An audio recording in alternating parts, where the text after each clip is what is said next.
Hello guys, വെറുതെ ഇരുന്ന ടൈമിൽ വെറുതെ ഒരു തോന്നി നമുക്ക് സീസൺ 7 ഒന്ന് അനലൈസ് ചെയ്താലോ. എന്തായാലും സീസൺ 7 കഴിയാൻ പോവാണല്ലോ, നമുക്കൊന്ന് അനലൈസ് ചെയ്ത് നോക്കാമല്ലേ. നിങ്ങൾ പറയൂ, ഈ സീസണിൽ നിങ്ങളുടെ ഫേവറേറ്റ് കണ്ടസ്റ്റൻ്റ് ആരായിരുന്നു? എന്നോട് ചോദിച്ചാൽ എനിക്കങ്ങനെ ഒരു പേഴ്സണൽ ഫേവറേറ്റ് ഈ സീസണിൽ ഉണ്ടായിരുന്നില്ല. ആദ്യ ദിവസം തന്നെ കണ്ടസ്റ്റൻസിനെ കണ്ടപ്പോൾ ഞാൻ വളരെ ഹാപ്പി ആയിരുന്നു. ഒരുപാട് എക്സ്പെക്ടേഷൻസ് ഉണ്ടായിരുന്നു, പക്ഷെ പലരും ആ ലെവലിൽ എത്തിയില്ല. ഈ എക്സ്പെക്ടേഷൻ ഉണ്ടാവാനുള്ള കാരണം എന്താണെന്ന് വെച്ച് കഴിഞ്ഞാൽ, പ്രഡിക്ഷൻ ലിസ്റ്റിൽ ഉണ്ടായിരുന്ന പല ആളുകളും നമ്മളുടെ കണ്ടസ്റ്റൻസ് ആയിട്ട് വന്നിട്ടുണ്ടായിരുന്നു.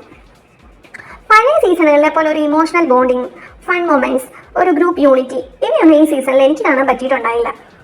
എപ്പോഴും personal revenge, unnecessary fights, character assassination, ഇതുപോലത്തെ വലിയ വലിയ കാര്യങ്ങളായിരുന്നു ഈ ഒരു സീസണിൽ മുഴുവൻ. നല്ലൊരു ഫ്രണ്ട്ഷിപ്പ് പോലും കാണാൻ പറ്റിയിട്ടുണ്ടായില്ല. ഇന്ന് ഫ്രണ്ട്സ് ആയിട്ടുള്ളവർ നാളെ ശത്രുക്കൾ, ആ ഒരു രീതിയിലായിരുന്നു ഈ വർഷത്തെ സീസൺ പോയത്.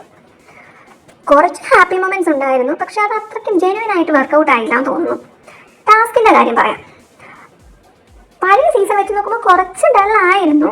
ചില ടാസ്കുകൾ ഇൻട്രസ്റ്റിംഗ് ആയിരുന്നു, പക്ഷെ അതിനൊരു ലൂപ്പ് ഹോൾ കണ്ടുപിടിക്കാനോ നല്ല രീതിയിൽ ടാസ്ക് കംപ്ലീറ്റ് ചെയ്യാനോ കണ്ടസ്റ്റൻസ് ശ്രമിച്ചില്ല. ഞാൻ തോക്കുമെന്ന സിറ്റുവേഷൻ വരുമ്പോൾ ടാസ്ക് എങ്ങനെയെങ്കിലും റദ്ദാക്കുക, ഇതായിരുന്നു മെയിൻ എല്ലാവരുടെയും ഒരു മോട്ടീവ്. അതുകൊണ്ട് തന്നെ പല ടാസ്കുകളും ക്യാൻസൽ ചെയ്യേണ്ടി വന്നു. അതുകൊണ്ട് ഗെയിംസ് പൊതുവെ ബോറായി തോന്നി. പക്ഷെ നമുക്ക് പുറത്തിരുന്ന് കാണുമ്പോൾ എല്ലാം ഈസി ആയിട്ട് തോന്നും. പക്ഷെ അകത്തുള്ള കണ്ടസ്റ്റൻസ്, അവരുടെ ഒരു അറ്റ്മോസ്ഫിയർ, പ്രഷർ ഇവയൊക്കെ വേറെ ആയിരിക്കും. അതിനാൽ നമുക്ക് കണ്ടസ്റ്റൻസിനെ ബ്ലെയിം ചെയ്യാനും പറ്റില്ല.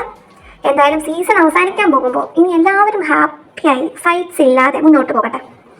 എന്തായാലും ബിഗ് ബോസിന് നന്ദി, നമുക്ക് ഈ ഒരു രീതിയിലൊരു സീസൺ കാണാൻ പറ്റിയല്ലോ. ഇനി നെക്സ്റ്റ് സീസണിന് വേണ്ടിയുള്ള കാത്തിരിപ്പാണ്.